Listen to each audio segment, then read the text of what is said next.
I kthyer tashmë në një traditë, ka startuar në Durrës ngjarja më e rëndësishme kulturore e fëmijëve, jo vetëm për qytetin dhe vendin ton, por edhe më gjerë. Qindra fëmijë të talentuar nga grupet e Durrësit, Tiranës, Kurbinit, por dhe fëmijë të ardhur nga Ukraina, Rumania, Turqia, Polonia, Kosova, Bosni-Hercegovina, Mali, Maqedonia e Veriut e Bullgaria janë bërë bashkë në qytetin bregdetar në festivalin Luajmë dhe Vallëzojmë. Edicioni i 28 i festivalit solli në qytet vlerat më të mira folkloristike të vendeve të rajonit e më gjerë, si pasuri e çmuar kombëtare e popujve pjesëmarrës. Nëpërmjet këngëve, valleve e lojrave popullore përpara qytetarëve dhe turistëve që vizitojnë Durrësin, të veshur me veshje sipas vendeve nga vijnë, fëmijët shfalosën folklorin e tyre. Drejtoresha e qendrës së fëmijëve në Durrës, Alda Zyferi, u shpreh për Adriane Televizion se nata e parë e festivalit ka shkuar shumë mirë dhe ftoi për pjesëmarrje në natën e dytë të kësaj ngjarje, e cila do të ketë plot surpriza.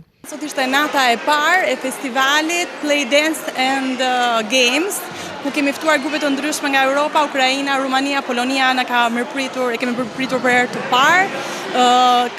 Gjithçka shkoi mirë, ku secili prej grupeve shpalosi talentin, pasionin që kanë për kulturën e tyre.